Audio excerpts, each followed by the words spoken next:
च्यवनप्राश की बात करते हैं। च्यवनप्राश किसको नहीं पसंद है, ठीक है ना। च्यवनप्राश जो है आचार्य चरक ने इसे रसायन प्रकरण में वर्णन किया है और रसायन प्रकरण के प्रथम पाद में च्यवनप्राश का वर्णन आया है। देखेंगे च्यवनप्राश में कुल टोटल 39 द्रव्य होते हैं, कुल द्रव्य 39 होते हैं, जिसमें क्वाथ द्रव्य जो होता है 36 होता है। देखेंगे 36 क्वाथ द्रव्य मुख्य द्रव्य याद कर लेते हैं कि अष्टवर्ग के, जिसमें देखेंगे मुख्य द्रव्य में कैसे याद करेंगे कि 36 तो याद नहीं कर पाएंगे, बट एग्जाम में लिखना भी होता है। तो 10 मूल के 10 हो जाएंगे, 10 मूल के 10 का मतलब हो जाएगा लघु पंचमूल 5 हो जाएगा, बृहत पंचमूल 5 हो जाएगा, है ना। लघु पंचमूल 5 हो जाएगा, बृहत पंचमूल 5 हो जाएगा, 10 हो गए।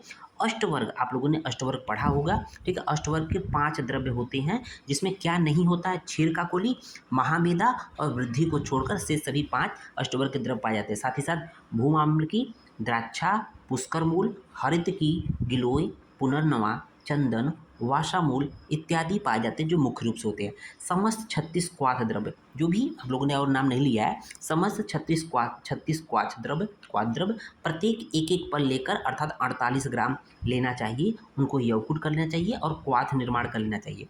जो आंवले की संख्या होती है, यहाँ पर जो मेन कंटेंट या घटक द्रव्य होता है आम्लकी होता है, आंवला होता है, ठीक है, क्योंकि आंवले के अंतर्गत पढ़ रहे हैं। जो च्यवनप्राश आंवले उसमें मेन कंटेंट होता है। आंवले की संख्या कितनी होती है, 500 होती है।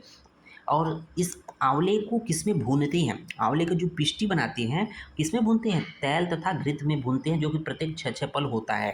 तो जो तेल तथा घृत में आंवले को भूनने का विधान है। ओके, प्रक्षेप द्रव्य की बात करते हैं। प्रक्षेप द्रव्य की संख्या 6 होती है।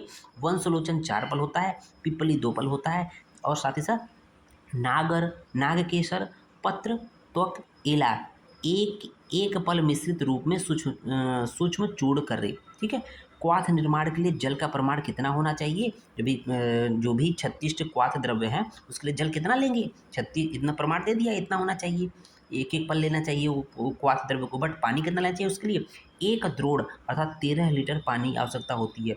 और कितना बचना चाहिए शेष जल, 1/4 बचना चाहिए। 13 का 4 देख लीजिएगा, लगभग 4 3 12 3 लीटर 3.25 लीटर आएगा बचने के, मतलब क्वाथ पकने के बाद।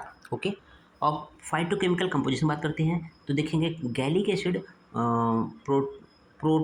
प्रोटोकैटेनिक एसिड और कैटेचिन, कैफिक एसिड, वैलेनिक acid, ferulic acid, vitamin C are found in Chyawanprash, ठीक है। चिकित्सकीय गुण क्या होता है, थेरेप्यूटिक प्रॉपर्टी क्या होती है, रसायन, श्वास कासहर, देखेंगे ठंड के दिनों में ही अक्सर खाया जाता है, सर्दी खांसी जुकाम से बचाता है। बालकों का अंगवर्धन, बालकों के लिए विशेष कहते हैं ना, बालकों को दूध के साथ देंगे तो बालकों का विशेष अंगवर्धन होता है, उसको अच्छा हृष्ट पुष्ट करता है। उरह रोग, ठीक है ना, श्वास कास वाले, स्वर क्षय, शुक्र दोष, पिपासाहर इत्यादि में दिया जाता है। मात्रा की बात करते हैं तो एक निश्चित मात्रा नहीं बताएगी बच्चों, ये एग्जाम में पूछा जाता है कि च्यवनप्राश की मात्रा क्या बोला है चरक ने, ध्यान दीजिएगा बिल्कुल गांठ बांध के। अस्य मात्रा प्रयुंजित यो उपरुंध्यान्य भोजनम, चरक चिकित्सा 1 का पहले का है, ठीक है ना। अर्थात च्यवनप्राश की इतनी मात्रा खानी चाहिए, लेनी चाहिए, जिससे भोजन करने की इच्छा न समाप्त हो सके, मतलब भोजन में कोई कमी न हो। ऐसा नहीं चाह आपके 1 पाव 100 ग्राम 200 ग्राम च्यवनप्राश खा लिया, भूख मर गई, तो ऐसा नहीं करना है। उतना खाइए जिससे कि भोजन की मात्रा में कोई कमी न हो। आजकल 1 तोला मात्रा समान रूप से प्रयुक्त की जाती है। ओके, अनुपान जो होता है च्यवनप्राश का, गो दुग्ध होता है, गाय के दुग्ध के साथ देने पे बहुत अच्छा काम करता है। पथ्य की बात करते हैं, षष्टिकशाली होता है, दुग्ध होता है, घृत है, मुग्ध है, यूष है, और अपथ्य में गुरु उष्ण विरुद्ध अन्न आदि है। सेवन काल जो है प्रातः और सायंकाल होता है। रसायन गुण प्राप्ति हेतु जो है कुटी प्रवेशिक विधि अपनाना चाहिए। रिसर्च अपडेट की बात करते हैं अबाउट च्यवनप्राश। तो च्यवनप्राश में vitamin C, polyphenolic compound, flavonoid आदि पाए जाते हैं। च्यवनप्राश में उपस्थित फिनोलिक कंपाउंड में एंटीऑक्सीडेंट गुण होते हैं, जो कि रसायन गुण के लिए कारक होता है। Ayurvedic pharmacopoeia of India API के अनुसार च्यवनप्राश में 0.5% से कम गैलिक एसिड नहीं होना चाहिए, उसका मानक है, स्टैंडर्ड है।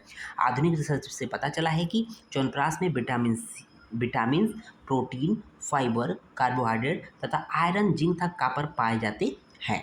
अब देख